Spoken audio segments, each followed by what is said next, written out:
کرتا ہے رشک ہم پہ زمانہ اسی لیے، کرتا ہے رشک ہم پہ زمانہ اسی لیے، ہم میں ہے آج ایک خطیب سحر بیان۔ محترم حاضرین، ہمارا یہ جلسہ سیرت النبی صلی اللہ علیہ وسلم، اس جلسے کے مقرر خصوصی حضرت مولانا مفتی محمد اسماعیل صاحب، جیسا کہ آپ نے مفتی عبداللہ صاحب کے زبان سے ان کی مصروفیات کو سنا، حضرت کی دینی خدمات بھی بے انتہا ہے، اسی طریقے سے امت کی دنیاوی ضروریات کی خدمات میں بھی اللہ نے انہیں قبول فرمایا ہے۔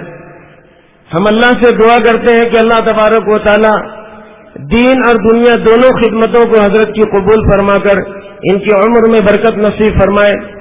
حضرت کی کے اور بھی اوصاف ہیں، میں مختصر میں آپ سب کو یوں عرض کر دوں کہ لاکھوں انسانوں کی دھڑکن جو ہے دلوں کی، حضرت مولانا مفتی محمد اسماعیل صاحب ہیں۔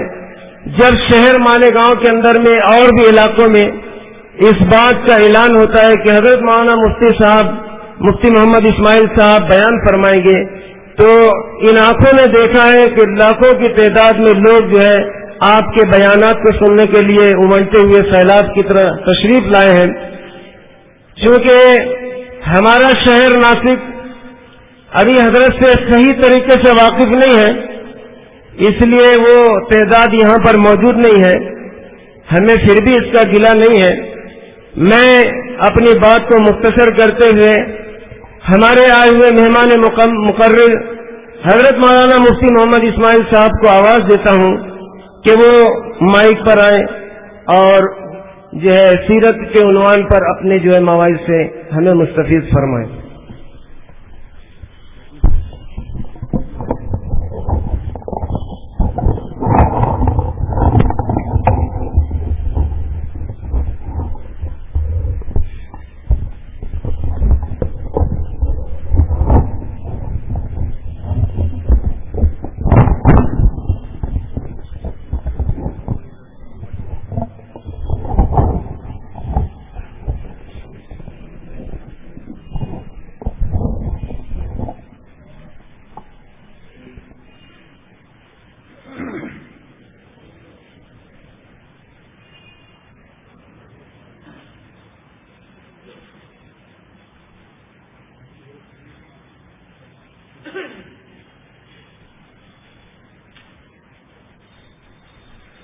بسم اللہ الرحمن الرحیم،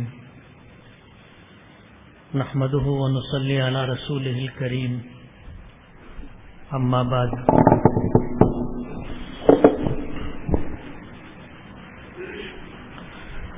اعوذ باللہ من الشیطان الرجیم، بسم اللہ الرحمن الرحیم۔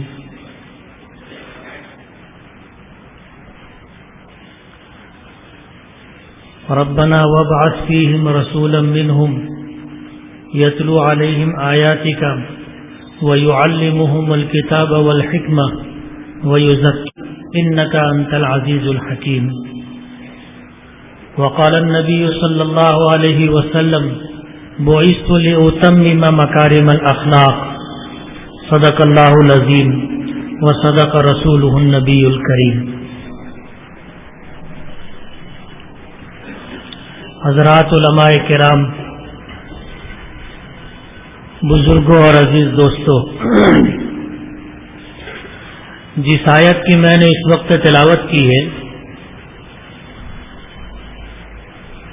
یہ حضرت ابراہیم علیہ السلام کی دعا ہے۔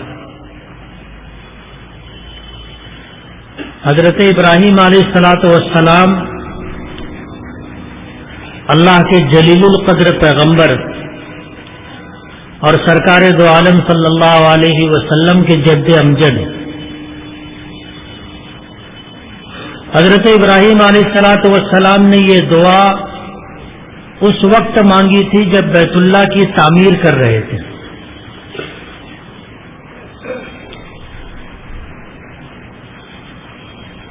قرآن کریم میں آتا ہے وَإِذْ يَرْفَعُ إِبْرَاهِيمُ الْقَوَاعِدَ مِنَ الْبَيْتِ وَإِسْمَاعِيلُ رَبَّنَا تَقَبَّلْ مِنَّا إِنَّكَ أَنْتَ السَّمِيعُ الْعَلِيمُ۔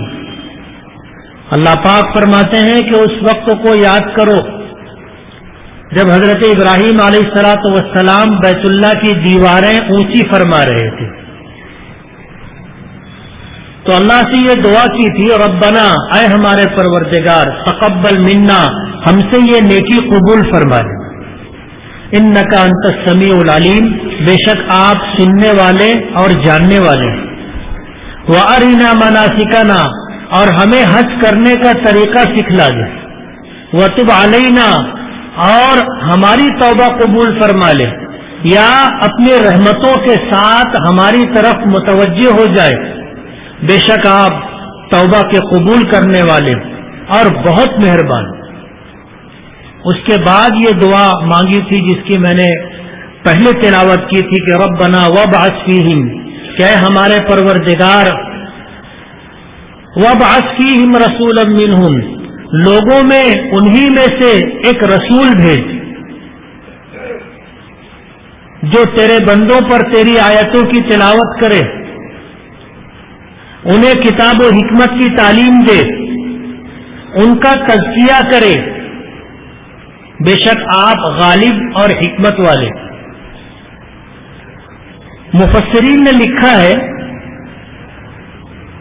کہ جب کسی شخص کی یہ خواہش ہو کہ اللہ تعالیٰ میری دعا قبول فرمائے، میری دعائیں اللہ کی بارگاہ میں شرف قبولیت پاتی رہیں، تو اسے چاہیے کہ دعا کرنا ہو تو دعا کرنے سے پہلے کوئی نیکی کرے، دعا کرنی ہو تو دعا کرنے سے پہلے کوئی نیکی کرے، اور نیکی کر کے اللہ رب العالمین سے مانگے، دعا کرے۔ اس آیت کی تفسیر میں علماء نے لکھا ہے کہ حضرت ابراہیم علیہ الصلوۃ والسلام نے جس وقت بیت اللہ کی تعمیر کی، دیواریں اٹھا رہے تھے، تو یہ دعا کی تھی کہ اللہ یہ نیکی ہم سے قبول فرما لی، اور اس کے ساتھ اللہ رب العالمین سے دوسری دعائیں بھی کی، جس میں یہ دعا بھی کی کہ اللہ انہی لوگوں میں سے ان میں ایک رسول بھیج۔ علماء نے لکھا ہے کسی نبی کو اللہ سے کسی نے مانگا نہیں تھا، کسی نبی کو اللہ سے کسی نے مانگا نہیں تھا، حالات اور زمانے کے اعتبار سے جب ضرورت محسوس ہوئی اللہ پاک نے اپنے نبیوں میں سے کسی نبی کو مبعوث فرمایا، اور یہ سلسلہ چلتا رہا تا آ کے یہ سلسلہ آ کر سرکار دو عالم صلی اللہ علیہ وسلم پر ختم ہوا۔ لیکن ان تمام انبیاء کرام علیہم الصلوۃ والسلام میں ایک نبی، ایک رسول ایسے ہیں جنہیں اللہ کے ایک نبی نے اللہ تعالی سے مانگا تھا۔ آپ پوری کائنات کی مراد ہیں۔ حدیث کی کتابوں میں آتا ہے کہ اگر سرکار دو عالم صلی اللہ علیہ وسلم کو پیدا کرنا، مبعوث کرنا اللہ کو منظور نہ ہوتا تو اللہ پاک یہ کائنات بھی پیدا نہ فرماتے۔ گویا پوری کائنات سرکار دو عالم صلی اللہ علیہ وسلم کے وجود کا صدقہ ہے۔ کسی نے کہا ہے نا کہ محمد نہ ہوتے تو کچھ بھی نہ ہوتا۔ یہ پوری کائنات اللہ پاک نے اپنے محبوب کے صدقے میں پیدا فرمائی، لیکن اللہ کے اس برگزیدہ نبی اور اللہ کے اس برگزیدہ پیغمبر کو حضرت ابراہیم علیہ الصلوۃ والسلام نے اللہ سے مانگا تھا۔ آپ پوری کائنات کی مراد ہے، اور حضرت ابراہیم علیہ الصلوۃ والسلام کو اللہ پاک نے یہ نعمت یوں ہی نہیں دے دی تھی۔ حضرت ابراہیم علیہ الصلوۃ والسلام کے متعلق آتا ہے کہ اللہ پاک نے ان کے امتحانات لیے، اور بار بار اللہ نے ان کا امتحان لیا، بار بار امتحان لیا۔ سب سے پہلا امتحان اللہ پاک نے اس طرح لیا کہ حضرت ابراہیم علیہ الصلوۃ والسلام کو ایسے گھر میں پیدا فرمایا جو گھرانہ بتوں کی پوجا ہی نہیں بلکہ بت بنانے کا پیشہ اختیار کیے ہوئے تھا. حضرت ابراہیم علیہ الصلوۃ والسلام کے والد، ان کے خاندان کے دیگر لوگ بت بناتے تھے، بت بنا کر کے فروخت کیا کرتے تھے. ایسے گھرانے میں اللہ پاک نے حضرت ابراہیم علیہ الصلوۃ والسلام کو پیدا فرمایا تھا. اور ماحول سے آدمی متاثر ہوتا ہے، ماحول سے آدمی متاثر ہوتا ہے، متاثر ہوئے بغیر نہیں رہ سکتا. اسی لیے حضور پاک صلی اللہ علیہ وسلم کا ارشاد مبارک ہے کہ اگر کسی شخص کے بارے میں تحقیق کرنا ہو، معلوم کرنا ہو کہ یہ شخص کیسا ہے، تو تحقیق کرنے میں یہ دیکھو کہ یہ کیسے لوگوں میں رہتا ہے، اس کا حلقہ احباب کیسا ہے. کسی کو اگر دیکھنا ہو تو اس کو مت دیکھو، اس کے دوستوں کو دیکھ لو. کسی کے بارے میں تحقیق کرنی ہو تو اس کے دوستوں کو دیکھ لو. دوستوں کو دیکھ کر کے آپ کو اندازہ ہو جائے گا کہ جس شخص کے بارے میں ہم معلومات لینا چاہتے ہیں وہ شخص کیسا ہے. کسی نے کہا ہے نا کہ کند ہم جنس باہم جنس پرواز، کبوتر با کبوتر باز با باز.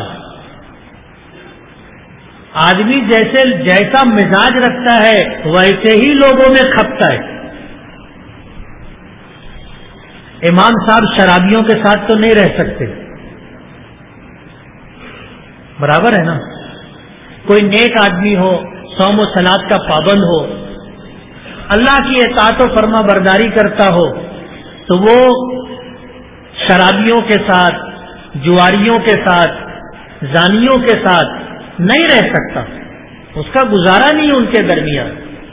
اسی طرح جو لوگ اللہ کے نافرمان ہوتے ہیں وہ فرما برداروں میں نہیں رہ پاتے، ان میں کھپ نہیں پاتے، مزاج نہیں ملتا، ان کے ساتھ گزارا نہیں ہو سکتا. کتنے ایسے ہوتے ہیں جن کا دل مسجد میں آنے سے گھبراتا ہے.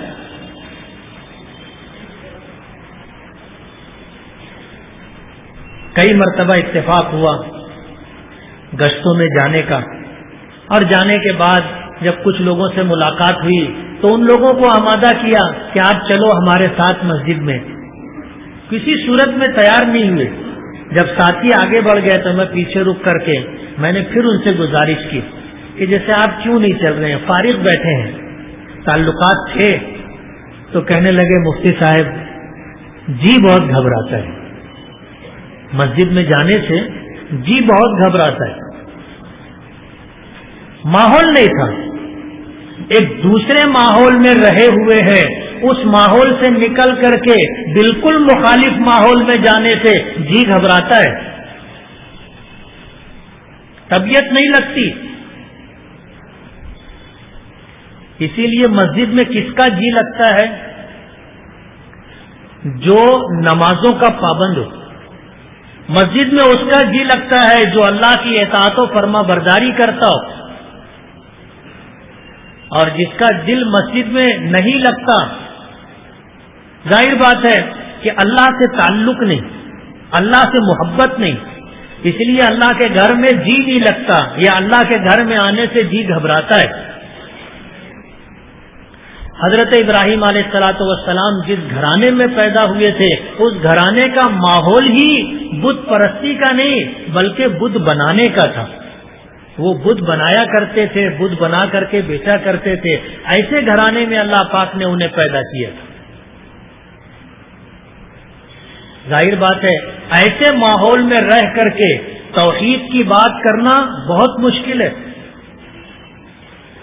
آپ لوگوں کو تو تجربہ ہے ناسک کا ماحول کیسا ہے، اور اس ماحول میں آپ لوگوں کے لیے کام کرنا کتنا مشکل ہے. ماحول بہت مختلف ہے، اس لیے کام کرنا بھی مشکل ہے. حضرت ابراہیم علیہ الصلوۃ والسلام نے اپنی والدہ سے ایک مرتبہ پوچھا کہ اماں میرا رب کون ہے؟ تو ماں نے جواب دیا کہ میں. پوچھا کہ آپ کا رب کون ہے؟ کہنے لگے کہ تیرے والد۔ کہا کہ میرے والد کا رب کون ہے؟ تو جواب دیا کہ نمرود۔ کہا کہ نمرود کا رب کون ہے؟ تو ماں نے کہا کہ بیٹے ایسی بات نہیں کرتے، خاموش کرا دی، اور کہنے لگی کہ اگر یہ بات نمرود سن لے گا تو نہ تو رہے گا نہ ہم رہیں گے، اس لیے کہ وہ خدائی کا دعویٰ کرتا تھا۔ جب وہ سن لے گا کہ میرے متعلق یہ سوال ہو رہا ہے کہ میرا پروردگار کون ہے، میرا رب کون ہے، میرا معبود اور خدا کون ہے، تو ظاہر بات ہے ماں کا جو اندیشہ تھا اس نے ظاہر کر دیا کہ بیٹے نہ پھر تو رہے گا نہ ہم رہیں گے۔ حضرت ابراہیم علیہ الصلوۃ والسلام نے ایسے ماحول میں رہ کر کے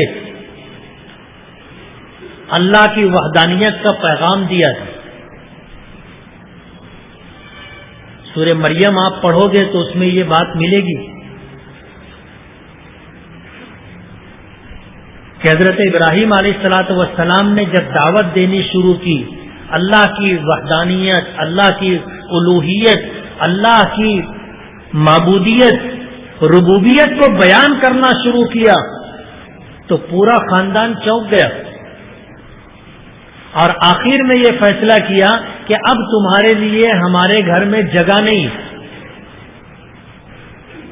حضرت ابراہیم علیہ الصلوۃ والسلام کو ہجرت کرنی پڑی۔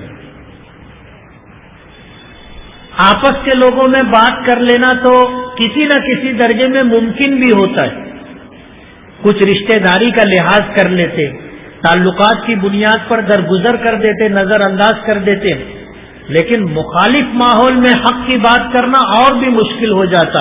اور مخالف کیسے؟ جن کے پاس طاقت ہو، جو اپنا غصہ نافذ کرنے پر قدرت رکھتے ہوں، ایسے لوگوں کے درمیان بات کرنا تو اور مشکل ہو جاتا ہے۔ قرآن کریم میں آتا ہے اللہ پاک نے حضرت ابراہیم علیہ الصلوۃ والسلام کو پابند کیا تھا کہ نمرود کے دربار میں جا کر کے توحید کی بات کرے۔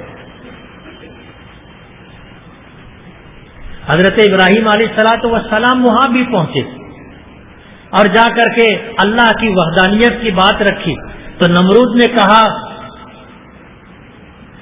کہ تیرا پروردگار کیسا ہے؟ حضرت ابراہیم علیہ الصلوۃ والسلام نے فرمایا کہ میرا پروردگار جلاتا بھی ہے، میرا پروردگار مارتا بھی ہے۔ تو نمرود نے کہا کہ یہ کام تو میں بھی کر سکتا ہوں۔ دو قیدیوں کو بلایا جس کے لیے پھانسی کی سزا تھی، اس کو آزاد کر دیا، اور جو بے قصور تھا اس کی گردن مار دی، اور کہا کہ دیکھ میں بھی جلاتا ہوں، میں بھی مارتا ہوں۔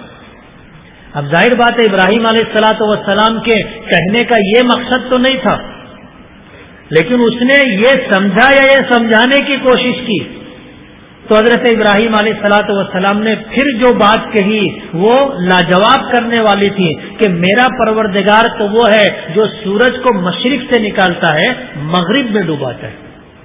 اگر تو رب ہونے کا دعویٰ کرتا ہے تو سورج کو مغرب سے نکال کر کے بتا۔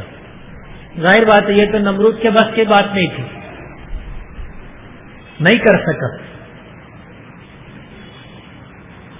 عاجز آ کر کے ابراہیم علیہ الصلوۃ والسلام کو دربار سے نکال دیا گیا۔ ابراہیم علیہ الصلوۃ والسلام کو ہجرت کرنی پڑی، اور پھر اپنے علاقے سے ہجرت کر کے ملک شام کی طرف گئے۔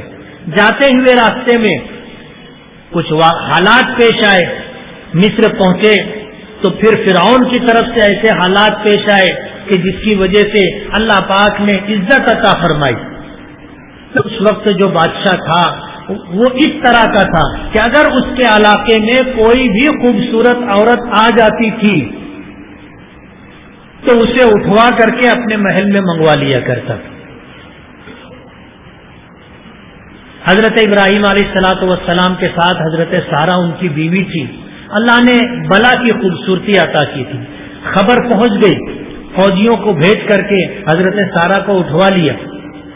حضرت ابراہیم علیہ الصلوۃ والسلام نے حضرت سارہ سے یہی بات کہی کہ دیکھ، اس بادشاہ کا دستور یہ ہے کہ اگر بھائی بہن ہو ساتھ میں، بھائی بہن ہو تو تو وہ نظر انداز کر دیتا ہے. اگر وہ تجھ سے پوچھے تو بتا دینا کہ میں بھائی ہوں. آج اس وقت تیرے اور میرے علاوہ اللہ کو تنے تنہا خالق و مالک ماننے والا کوئی دوسرا نہیں ہے. دینی اعتبار سے ہم بھائی بہن، رشتے کے اعتبار سے ہم میاں بیوی ہیں، لیکن دین کے اعتبار سے ہم بھائی بہن ہیں. حضرت ابراہیم علیہ الصلوۃ والسلام نے یہ بات کہہ دی تھی جب محل کے اندر حضرت سارہ کو لے جایا گیا اور برے ارادے سے جب وہ شخص آگے بڑھا تو زمین نے اس کے قدم پکڑ لی. زمین نے اس کے قدم پکڑ لیے. جب قدم پکڑ لیے تو وہ چونک گیا کہ آج سے پہلے کبھی میرے ساتھ اس طرح کے حالات نہیں ہوئے. یہ پہلا موقع ہے، یہ پہلا اتفاق ہے کہ زمین میں پیر دھس گیا اور زمین نے پیر پکڑ لیے.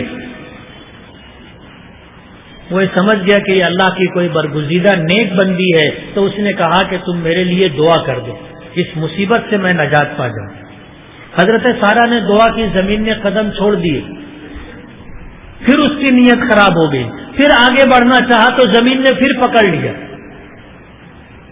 3 مرتبہ ایسا ہوا. اس کے بعد تاریخ میں آتا ہے کہ اس نے اپنی بیٹی یا اپنے خاندان کی لڑکی حضرت سارہ کو یہ کہہ کر کے دی کہ یہ تیری خدمت کیا کرے گی، یہ تیری خدمت کرے گی. اتنا متاثر ہوا، لے کر کے آ گئی. ان حالات سے گزر کر کے حضرت ابراہیم علیہ الصلوۃ والسلام ملک شام پہنچے. حضرت سارہ نے پھر حضرت ہاجرہ کا نکاح جسے ان کی خدمت کے لیے دیا گیا تھا حضرت ابراہیم علیہ الصلوۃ والسلام سے کر دیا. حضرت سارہ کے پیٹ سے اللہ نے اولاد نہیں دی تھی، زمانہ گزر گیا تھا، لمبی عمر ہو چکی تھی، اولاد نہیں ہوئی تھی. اور پھر اللہ پاک نے حضرت ہاجرہ کو جب حضرت ابراہیم کے نکاح میں دیا تو حضرت ابراہیم کے نکاح میں آنے کے بعد اللہ پاک نے حضرت ہاجرہ کو اولاد عطا کی، اور جو بچہ تولد ہوا اس کا نام اسماعیل رکھا گیا. بچے کا پیدا ہونا تھا. پہلی بیوی حضرت سارہ کو محرومی کا احساس ہوا. حضرت سارہ نے حضرت ابراہیم سے یہ درخواست کی کہ یہ ماں بیٹے کو میری نظروں سے آپ دور رکھو، میں انہیں دیکھتی ہوں تو مجھے اپنی محرومی کا احساس ہوتا ہے. اللہ پاک کی طرف سے بھی حکم آیا کہ انہیں لے جا کر وادی غیر ذی زرع میں چھوڑا. بہت مشکل امتحان تھا. ملک شام سے حکم ہوتا ہے کہ اب بیوی اور بچے کو لے جا کر وادی غیر ذی زرع، جہاں آج بیت اللہ ہے، مکہ مکرمہ، اس وقت چٹیل میدان تھا، ریگستان تھا، اسباب زندگی کچھ بھی نہیں تھے. حکم ہوا کہ وہاں لے جا کر کے چھوڑاؤ. حضرت ابراہیم علیہ الصلوۃ والسلام اللہ کے حکموں کے پابند تھے اور یہ امتحان تھا. بڑھاپے میں حضرت اسماعیل علیہ الصلوۃ والسلام کی پیدائش ہوئی تھی، اور ظاہر بات ہے کہ اولاد کی محبت کسے نہیں ہوتی، سب کو ہوتی، حتیٰ کہ جانوروں کو بھی اپنے بچے سے محبت ہوتی. اور اولاد برسوں کی تمناؤں اور مرادوں کے بعد اللہ پاک عطا فرمائے اور بڑھاپے میں اللہ صاحب اولاد بنا دے تو پھر بیٹے کی محبت دل میں کتنی ہوگی. امتحان تھا حضرت ابراہیم علیہ الصلوۃ والسلام کا. اللہ پاک نے جب دیکھا کہ جس بندے کو میں نے اپنا خلیل بنایا، اپنا دوست بنایا، جسے خلیل اللہ کا خطاب عطا کیا، اس کے دل میں بیٹے کی محبت. اب دیکھنا یہ ہے کہ یہ اللہ کی محبت پر بیٹے کو قربان کرتا ہے یا بیٹے کی محبت پر اللہ کے حکم کو قربان کرتا ہے. امتحان تھا. حکم ہوا وادی غیر ذی زرع میں چھوڑا. ابراہیم علیہ الصلوۃ والسلام چلے، اپنی بیوی ہاجرہ، بیٹے اسماعیل کو لیا، ایک مشکیزہ پانی کا اور ایک تھیلی میں کھجوریں لے کر کے چلے، اور ملک شام سے سفر کرتے کرتے تقریباً 1000 کلومیٹر کا سفر ہے، اس مقام پر آئے جہاں آج بیت اللہ ہے، مسجد حرام ہے، اس مقام پر آنے کے بعد بیوی اور بچے کو چھوڑا، واپس جانے لگے، کھجوریں رکھ دی تھی، پانی کا مشکیزہ رکھ دیا تھا، جانے لگے۔ بخاری شریف میں آتا ہے کہ حضرت ہاجرہ نے آگے بڑھ کر کے حضرت ابراہیم کا دامن پکڑ لیا اور دامن پکڑ کر کے پوچھا کہ ابراہیم کہاں جا رہے، ہمیں کہاں چھوڑ کر کے جا رہے؟ حضرت ابراہیم علیہ الصلوۃ والسلام کچھ کہہ نہ سکے۔ زندگی میں ایسا موڑ بھی آتا ہے، کبھی حالات اس طرح کے حالات سے بھی آدمی گزرتا ہے کہ کہنا چاہے تو زبان ساتھ نہیں دیتی، گلا سوکھ جاتا ہے، زبان سوکھ جاتی۔ حضرت ہاجرہ نے پوچھا کہ ہمیں کہاں چھوڑ کر کے جا رہے؟ کوئی جواب نہیں دے سکے۔ دوبارہ پوچھا، کوئی جواب نہیں ملا۔ تیسری مرتبہ پوچھا، روایتوں میں آتا ہے کہ حضرت ابراہیم علیہ الصلوۃ والسلام نے آسمان کی طرف انگلی اٹھائی تو حضرت ہاجرہ کہنے لگی کہ کیا یہ اللہ کا حکم ہے؟ حضرت ابراہیم نے سر کے اشارے سے جواب دیا کہ ہاں۔ سرکار دو عالم صلی اللہ علیہ وسلم فرماتے ہیں کہ حضرت ابراہیم علیہ الصلوۃ والسلام کے جواب پر حضرت ہاجرہ نے جو بات کہی تھی وہ یہ، انہ لا یضیعنی، اگر یہ اللہ پاک کا حکم ہے تو اللہ پاک ہمیں ہرگز ہرگز ضائع نہیں فرمائے گا، ہرگز ہرگز ضائع نہیں فرمائے گا۔ اللہ کے اس بندی کا اللہ کی ذات پر ایمان کہ پالنے والا اللہ ہے، پالنے والا اللہ ہے۔ کہنے لگے اذا لا یضیعنی، تب تو اللہ پاک ہمیں ضائع نہیں فرمائے گا۔ حضرت ابراہیم کو جانے دیا۔ تنے تنہا ایک ایسی عورت، ہمیں دودھ پیتا بچہ، اور ایسے مقام پر چھوڑ کر جایا جا رہا ہے جہاں زندگی گزارنے کا کوئی سہارا نہیں، سر پر چھت نہیں، سر پر چھت نہیں، زندگی گزارنے کے لیے کوئی سہارا نہیں۔ جو کچھ ہے بس یہ ایک مشکیزہ پانی اور ایک تھیلی بھر کر کھجوریں۔ تنے تنہا۔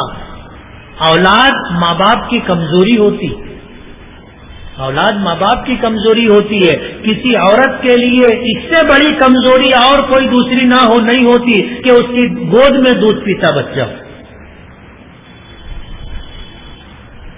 لیکن حضرت ہاجرہ نے یہی کہا تھا، اذا اللہ ہاجرہ کا یہ حکم ہے اور اللہ کے حکم پر تم مجھے یہاں چھوڑ کر کے جا رہے ہو تو جاؤ،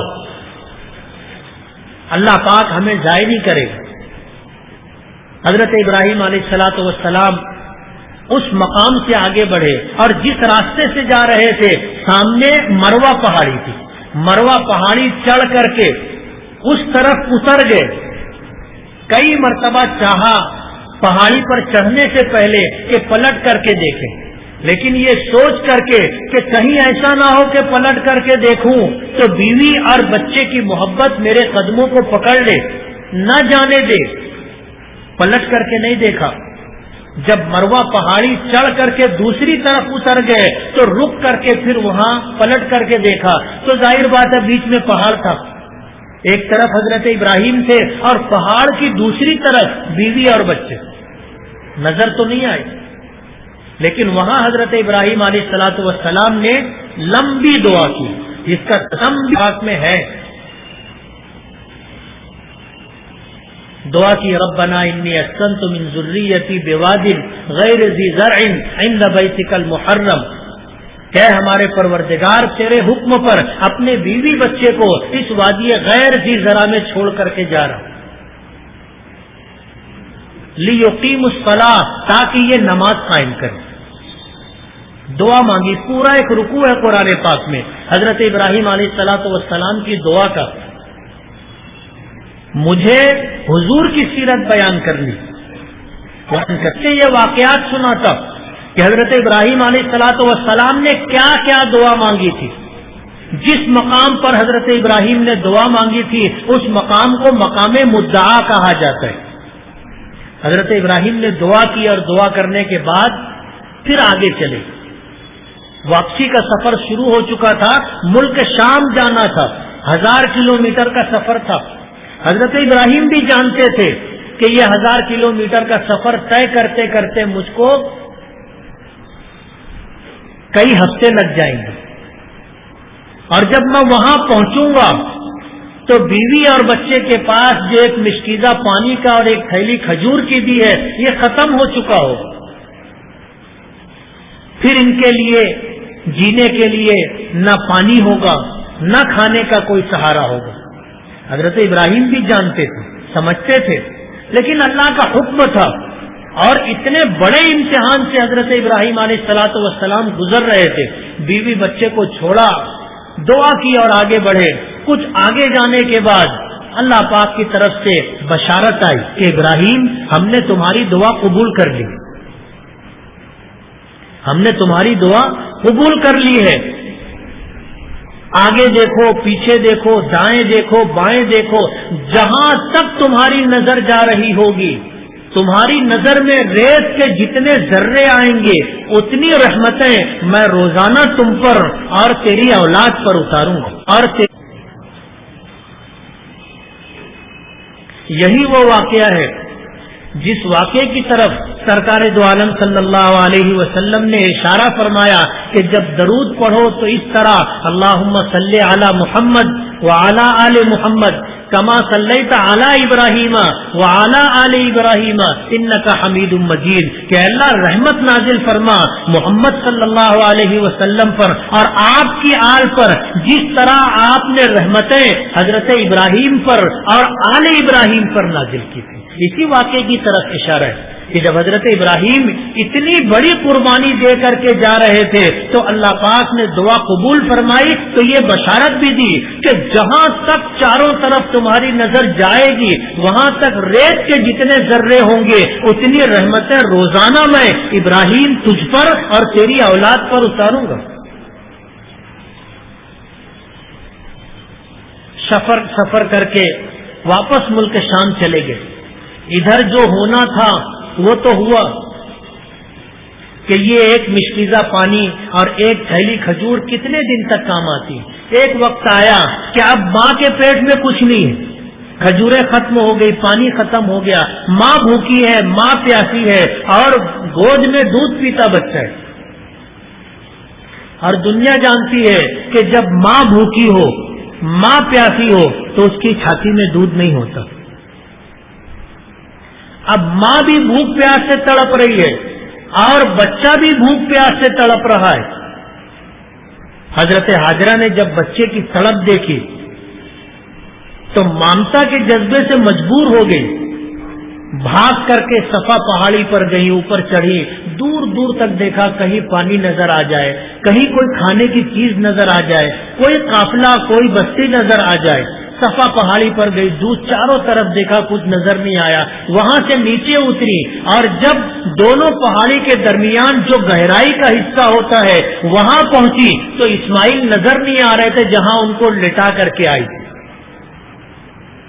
وہاں سے بھاگنا شروع کیا تو وہاں تک بھاگی جہاں تک اسماعیل نظر نہیں آئے، بچہ نظر نہیں آیا۔ پھر وہاں سے چلتے چلتے مروہ پہاڑی پر گئے، 7 چکر لگائے۔ کتنے چکر؟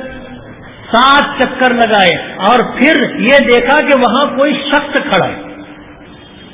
ایک عورت کسی اجنبی مرد کو تنہائی کے اندر دیکھ لے ایک عزت دار عورت کے لیے بہت کٹھن مرحلہ ہوتا ہے۔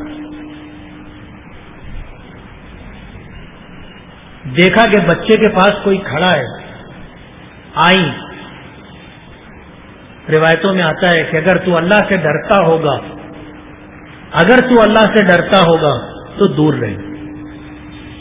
کہا کہ میں اللہ کا بھیجا ہوا فرشتہ ہوں، جس طرح جس جگہ حضرت اسماعیل ایڑیاں رگڑ رہے تھے اس جگہ اس فرشتے نے پیر مارا یا پر مارا، وہاں سے پانی کا چشمہ اگلا۔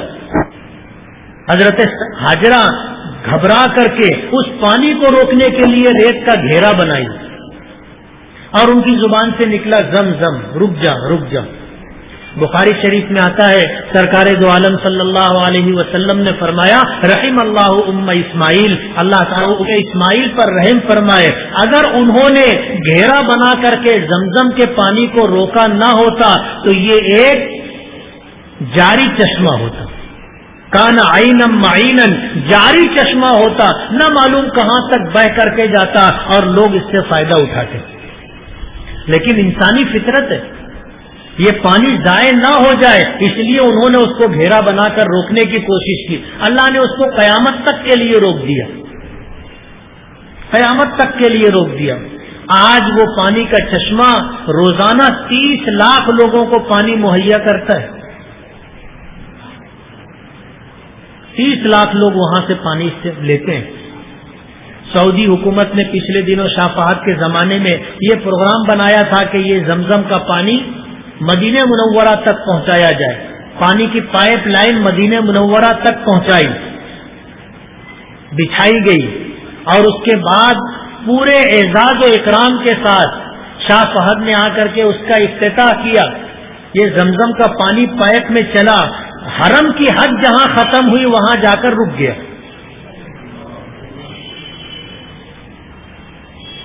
جہاں حرم کی حد ختم ہوتی تھی پانی جا کر کے وہاں رک گیا. پوری کوشش کر لی لیکن زمزم کا پانی اس طرح پائپ کے ذریعے سے چل کر کے حدود حرم کے باہر نہیں گیا.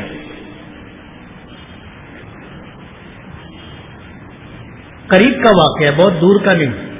آج بھی مدینہ منورہ زمزم کا پانی ٹینکر کے ذریعے سے جاتا ہے. پائپ لائن ڈالی گئی لیکن زمزم پائپ لائن سے نہیں گیا. حضرت ابراہیم علیہ الصلوۃ والسلام ملک شام واپس گئے. ایک باپ کے دل میں اولاد کی جو محبت تھی، ظاہر بات ہے وہ تو اپنی جگہ تھی، اور ایسے حالات میں محبت اور بڑھ جاتی ہے جب جدائی ہو، دوری ہو. حضرت ابراہیم علیہ الصلوۃ والسلام تڑپتے رہے اولاد کے لیے، لیکن مکہ اللہ کی اجازت کے بغیر نہیں آ سکتے. ایک وقت آیا، اللہ پاک سے اجازت مانگی، اللہ نے اجازت دے دی. آئے مکہ مکرمہ، حضرت اسماعیل کو دیکھا تو ظاہر بات ہے دیکھ کے محبت اور بڑھ گئی. واپس ملک شام گئے، وہاں جا کر کے خواب دیکھا کہ اپنے بیٹے اسماعیل کو اپنے ہاتھ سے ذبح کر رہا. صبح ہوئی 100 اونٹ قربان کیے. صبح ہوئی 100 اونٹ قربان کیے. دوسری رات پھر خواب دیکھا، پھر صبح 100 اونٹ قربان کیے. تیسری رات پھر خواب دیکھا، پھر 100 اونٹ قربان کیے. لیکن اس بات کا یقین ہو گیا کہ اللہ پاک اسماعیل کی قربانی چاہتے. بیٹے کو جیتا جاگتا بھاگتا دوڑتا دیکھ کر کے باپ کے دل میں جو محبت پھر سے ابھر کر کے آئی تھی، اللہ نے امتحان لیا کہ اب اپنے بیٹے کو اپنے ہاتھ سے قربان کرنا ہے. انبیاء کرام علیہ الصلوۃ والسلام کا خواب وحی کا حکم رکھتا ہے. آئے، بیٹے کو لیا اور مینا کے میدان میں پہنچے. ایک پہاڑ کے اتار پر حضرت ابراہیم علیہ الصلوۃ والسلام نے اپنے بیٹے اسماعیل کو لٹایا. لٹانے سے پہلے یہ کہا کہ رأیتک فی المنام انی اذبحک، بیٹے میں نے خواب دیکھا ہے کہ میں تمہیں ذبح کر رہا ہوں. فانظر ماذا تری، تمہاری کیا رائے. باپ بیٹے سے پوچھ رہا ہے کہ بیٹے میں تمہیں ذبح کرنا چاہتا ہوں، تمہاری کیا رائے ہے. اور بیٹا بھی کوئی بہت سمجھدار نہیں، بچہ. حضرت اسماعیل علیہ الصلوۃ والسلام نے جواب دیا کہ یا ابت افعل ما تؤمر، کہ والد گرامی اللہ نے آپ کو جس بات کا حکم دیا ہے آپ کر گزریے.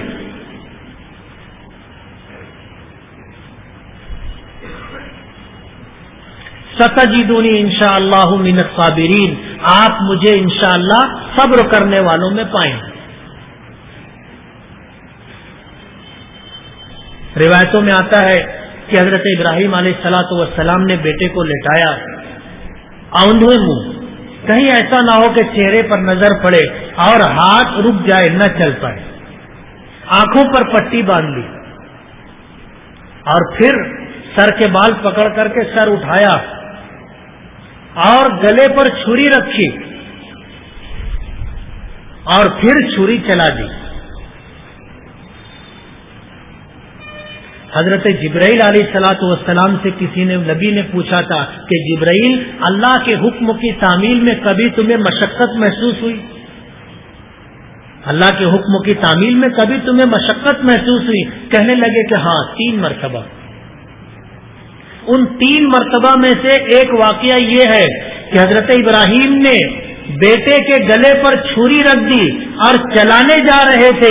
اللہ کا حکم ہوا کہ جنت سے مینڈھا لے کر کے جاؤ اور ابراہیم کی چھری کے نیچے مینڈھے کا گلا رکھ دو، اسماعیل کا گلا ہٹا لو. آنے واحد میں 7ویں آسمان پہ تھا، مجھے حکم ہوا کہ جنت سے مینڈھا لے جا کر کے اس طرح کرو. اللہ کے اس حکم کی تعمیل میں مجھے مشقت ہوئی.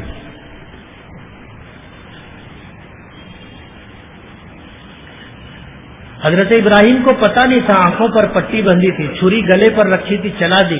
جب گرم خون ہاتھ اور پیر میں لگے تو ظاہر بات ہے اس بات کا 100% یقین ہو گیا کہ بیٹا قربان ہو گیا. آنکھوں سے پٹی ہٹائی، دیکھا کہ مینڈھا ذبح ہوا ہے اور جبرائیل کھڑے ہیں اور بیٹا صحیح سلامت ہے. حضرت جبرائیل نے کہا کہ ابراہیم قد صدقت الرؤیا، آپ نے اپنا خواب سچ کر دکھایا. ان ھذا لہو البلاء المبین، یہ بہت سخت امتحان تھا. آسمان نے کبھی ایسا منظر نہیں دیکھا ہوگا. جس مقام پر حضرت ابراہیم نے بیٹے کی قربانی دینے کے لیے اسماعیل کو لٹایا تھا، آج وہاں پر ایک نشان، ایک علامت بنی ہوئی ہے مینا کے میدان.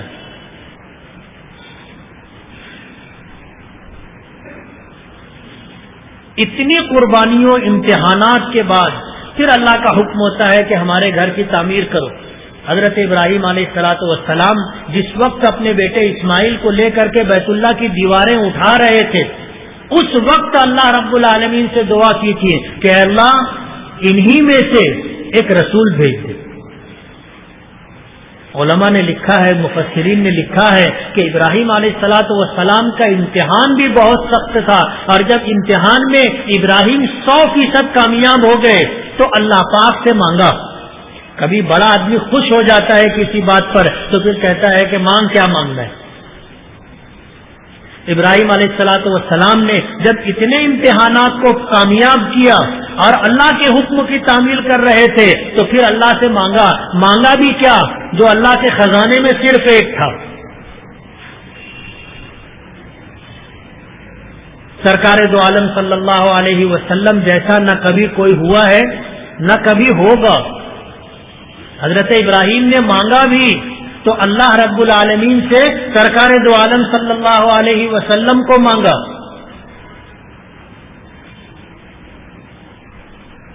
امتحانات بہت سخت تھے تو اللہ نے انعام بھی بہت بڑا دیا. انعام بھی بہت بڑا دیا. سرکار دو عالم صلی اللہ علیہ وسلم آپ ہی کی اولاد میں تشریف لائے. حضرت ابراہیم کے بیٹے حضرت اسماعیل اور حضرت اسماعیل سے جو اولاد چلی اس میں سرکار دو عالم صلی اللہ علیہ وسلم تشریف لائے. آپ کا خاندان قریش، یہی وہ سلسلہ تھا جو حضرت ابراہیم کی اولاد در اولاد چلتا ہوا یہاں تک پہنچا تھا. اور آپ کے والد گرامی حضرت عبداللہ، اللہ نے بڑی خوبصورتی عطا کی.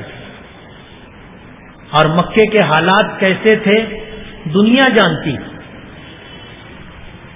ان حالات کو تاریخ میں زمانے جاہلیت سے یاد کیا جاتا ہے.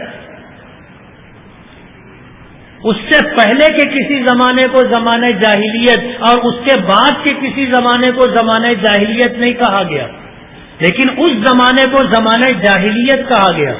کیوں؟ جو واقعات اس وقت کے آج ہم لوگ کتابوں میں پڑھتے ہیں یا کچھ وہ لوگ کیا کرتے تھے، اس کو سن کر کے اس کو پڑھ کر کے حیرت ہوتی ہے کہ اتنی پستی میں یہ لوگ جا چکے تھے. عجیب مزاج اللہ نے دیا تھا، ذہانت کی حد کر دی تھی ان لوگوں نے۔ عام طور پر سنا ہوگا آپ نے، شراب عام تھی، زنا عام تھا، جوا عام تھا، جنگل راج تھا۔ یہ تو اجمال ہے، اس کی تفصیل میں آپ جاؤ گے تو حیران ہو جاؤ گے۔ عجیب صورتحال تھی، اولاد کا قتل کر دینا، اولاد کا بیچ دینا ان کے نزدیک کوئی بات نہیں تھی۔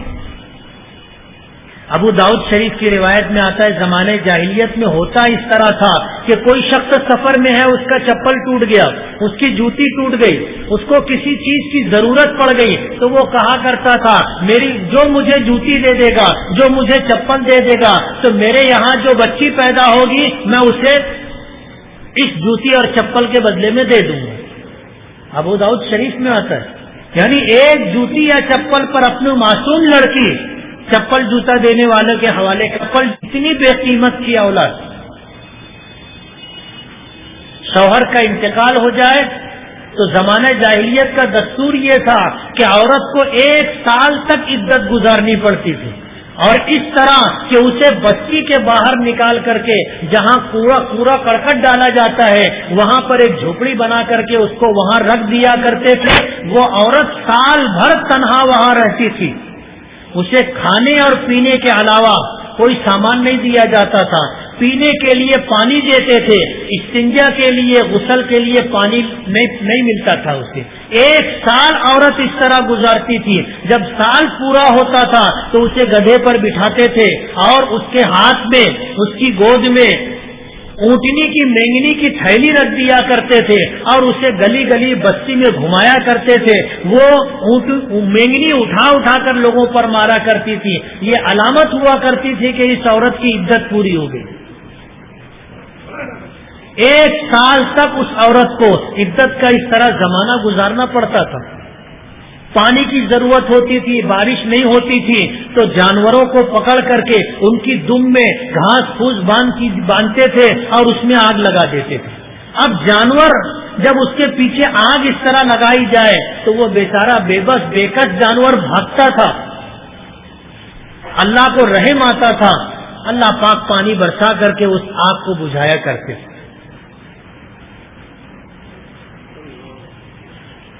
اس طرح کے حالات تھے۔ بیٹی پیدا ہوتی تھی اسے زندہ درگور کر دیا کرتے تھے۔ حدیث پاک میں آتا ہے کہ ایک شخص حضور کی خدمت میں آیا اور آ کر کے کہنے لگا کہ میں ایمان قبول کرنا چاہتا ہوں لیکن میری ایک شرط ہے۔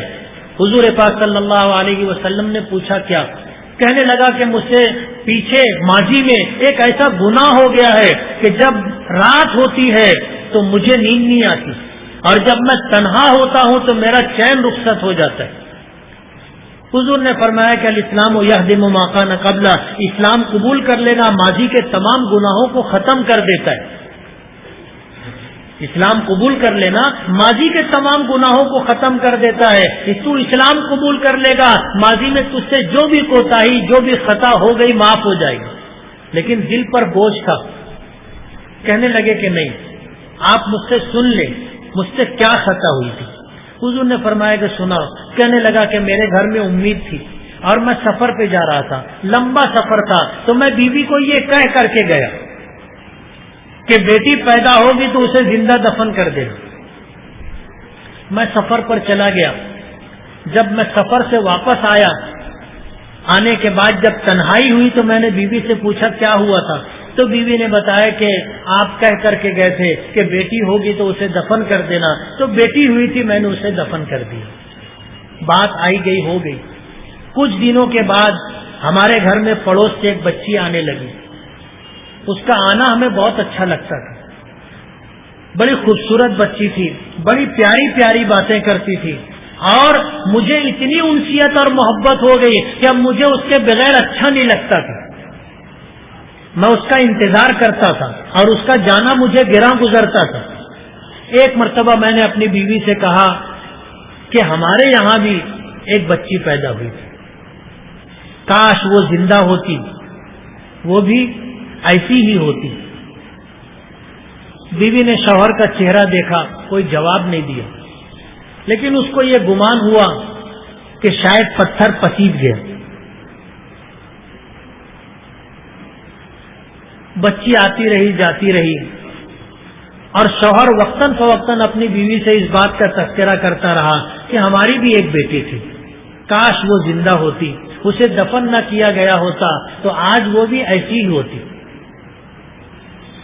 جب بار بار اس کا تذکرہ ہوتا رہا تو بیوی نے ایک دن ہمت کر کے اپنے شوہر سے یہ کہا کہ یہ جو پڑوس کی بچی اپنے گھر آتی ہے وہ پڑوسیوں کی نہیں ہے، وہ اپنی بچی ہے. میں نے اسے دفن نہیں کیا تھا، میں نے پڑوس کو دے دیا تھا، پڑوسن کو، کہ تو اس کی پرورش کر دے، تو یہ اپنی بچی ہے. وہ شخص کہنے لگا کہ اللہ کے رسول، جب میں نے سنا کہ یہ وہی لڑکی ہے تو پھر وہی زمانے جاہلیت والی عصبیت بیدار ہو گئی اور میں نے یہ طے کر لیا کہ اس کو دفن کر دینا. وہ بچی کو میں ایک دن لیا، جنگل میں گیا، میں نے گڑھا کھودا اور گڑھا کھود کر کے وہ بچی مجھ سے پوچھتی تھی کہ چچا تم کیوں گڑھا کھود رہے ہو؟ وہ اپنے دوپٹے سے میرا پسینہ پوچھتی تھی، میں گڑھا کھودتا رہا، وہ پوچھتی رہی تو میں نے اس سے کہا کہ یہ میں نے تیرے لیے کھودا ہے. تو وہ بچی کہنے لگی کہ میں نے کیا گناہ کیا جو میرے لیے تم نے گڑھا کھودا؟ جب گڑھا اتنا گہرا ہو گیا کہ اس میں اس بچی کو دفن کیا جا سکے تو اسے پکڑا، گھڑے میں ڈالا، پیروں سے دبایا اور مٹی ڈالنا میں نے شروع کی. تو وہ بچی روتی رہی، چیختی رہی، لیکن مجھ کو رحم نہیں آیا، مجھ کو رحم نہیں آیا. میں نے اسے زندہ دفن کر دیا. لیکن وہ دن ہے اور آج کا دن، اس کی چیخیں میرے کانوں میں گونجتی ہیں.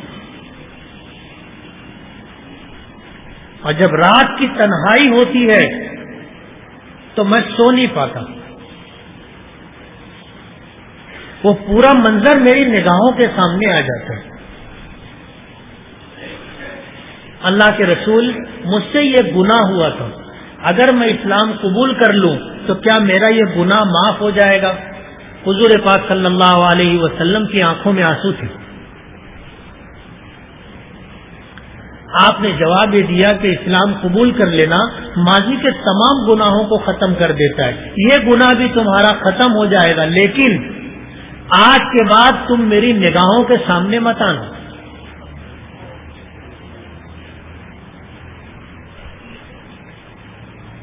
مجھے تمہاری آنکھوں میں اس معصوم بچی کا خون نظر آتا ہے. یہ زمانہ جاہلیت تھا.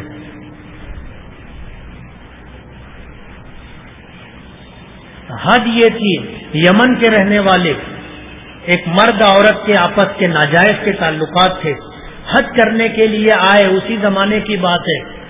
بیت اللہ کے اندر انہوں نے زنا کیا، اللہ کا عذاب آیا، دونوں پتھر کے بن گئے. تاریخ میں آتا ہے ایک کا نام اسحاق تھا، عورت کا نام نائلہ تھا. جب وہ پتھر کے ہو گئے تو انہیں نکال کر کے کعبے کے دروازے پر ایک طرف ایک رکھ دیا گیا، ایک دوسری طرف دوسرے کو، اور عرب کے لوگ ان کی پوجا کرنے لگے.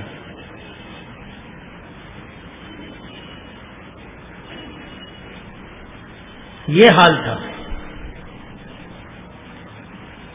یہ زمانہ جاہلیت تھا.